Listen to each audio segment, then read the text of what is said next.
Hello everyone, hope you all are safe and in good health. So we are doing with chapter number 1, that is matter in our surroundings, and in previous session we had completed all the 5 processes: fusion, solidification, vaporization, condensation and sublimation. So I'll start with sublimation today, then we'll proceed with an activity. Again, I repeat, sublimation is a process in which any solid is converted directly into gaseous state without going into its liquid state, and vice versa, means solid to gas, gas to solid. That is vice versa. I also gave you example of Odonil in our washrooms, camphor, naphthalene balls, which we used for storing some winter clothes in your almirahs, etc. So that was naphthalene balls in the process of sublimation. Now in your books on page number 8,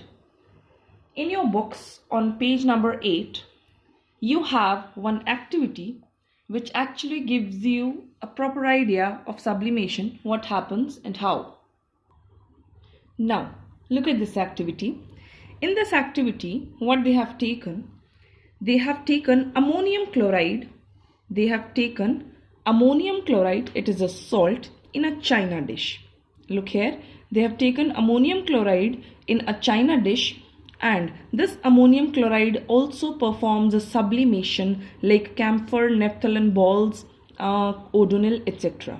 Fine. So we will prove how it performs sublimation. When this solid ammonium chloride, it is heated, it is given heat energy with the help of a burner, it starts converting into fumes.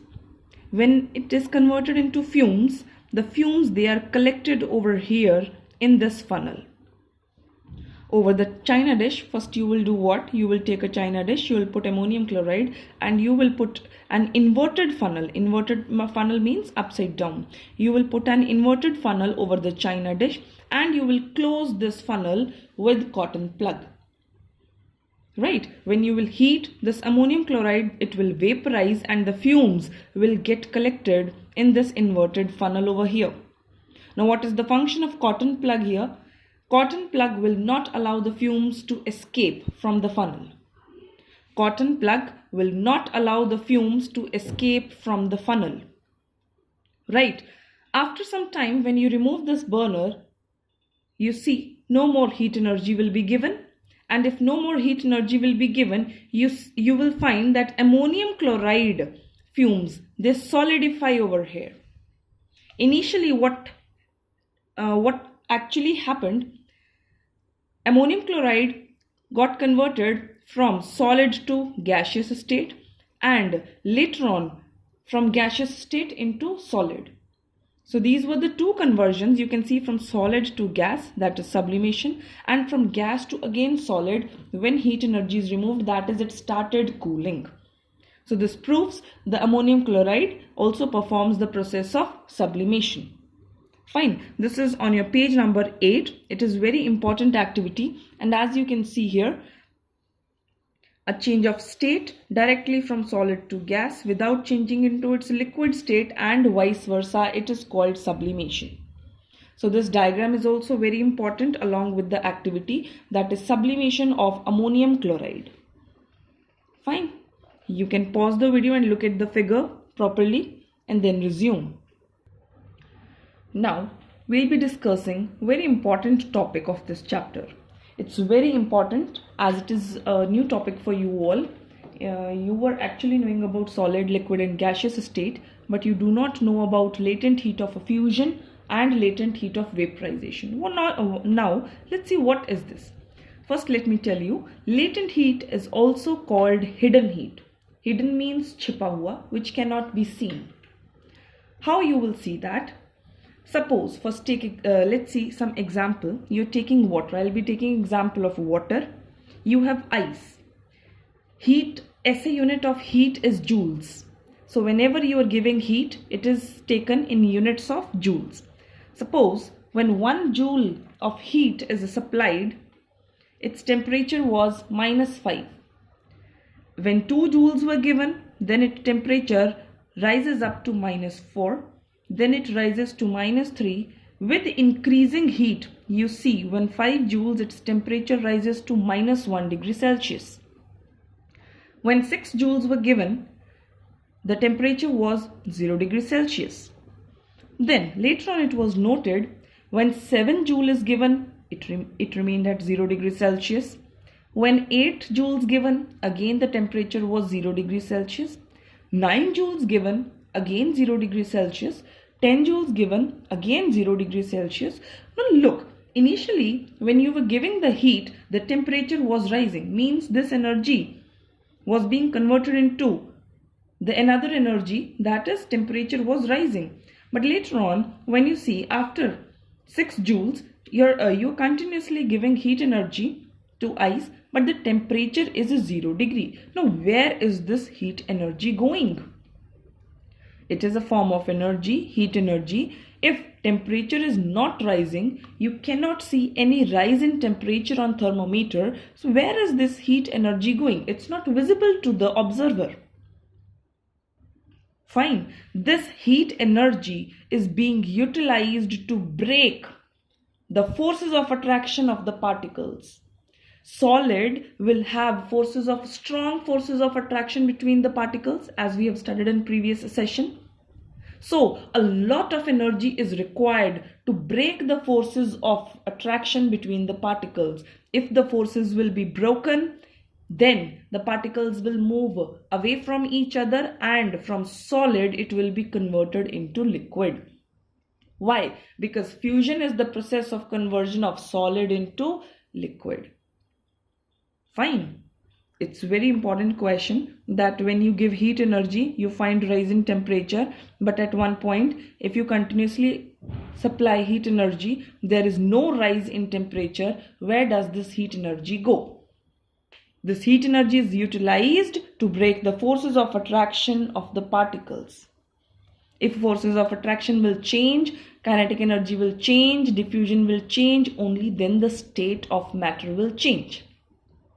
So when to a solid, heat is given to the particles, it is converted into liquid. How? When you will give heat energy, kinetic energy of the particles will increase, forces of attraction will break, and this heat, which is not seen on this thermometer, this heat is called hidden heat.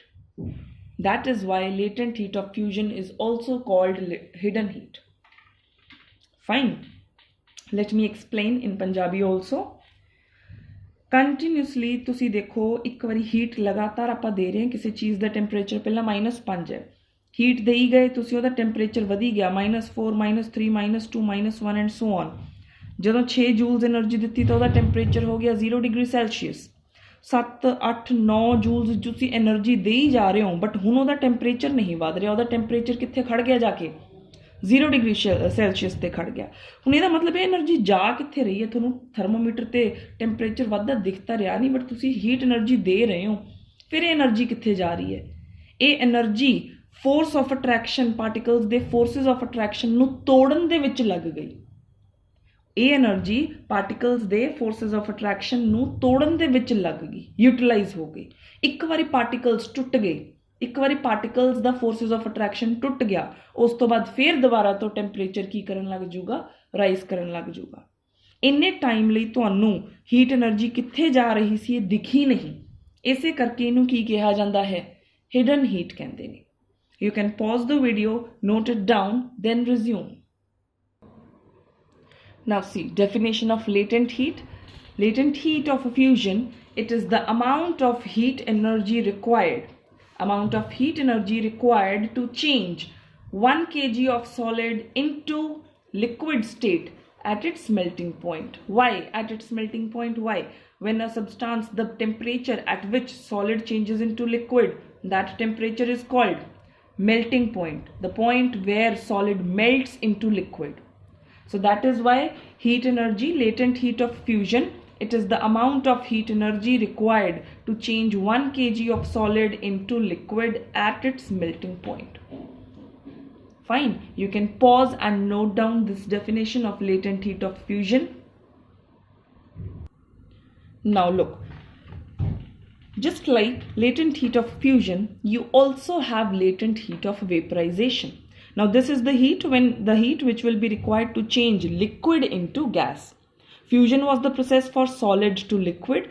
Vaporization is the process for liquid to gaseous state. The procedure is same, the meaning is same. Still, I'll discuss it with you. Look, now since a liquid, I say water is getting converted into gaseous state, we know the boiling point of water is 100 degrees Celsius. We know the boiling point of water is 100 degrees Celsius. So I start like this. When we apply 10 joules, the temperature was 95 degrees Celsius. As I increase the energy, heat energy, 20 joules, temperature rises to 98 degrees Celsius.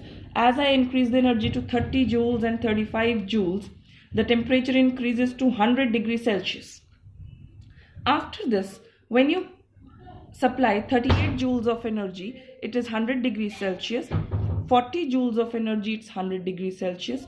45 again, it's 100 degrees Celsius. Now what is this happening? You are continuously giving heat energy, but your temperature of water is 100 degrees Celsius on thermometer.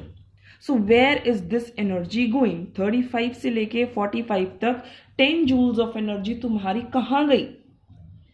10 joules of energy which you have supplied to water, where is that energy? That heat energy was used to break the forces of attraction between the particles of liquid.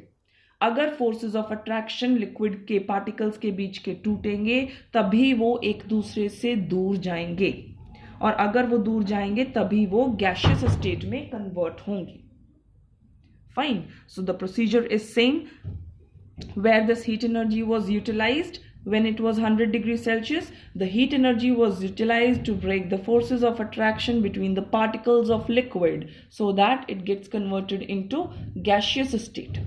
Heat energy was given, kinetic energy of the particles will increase.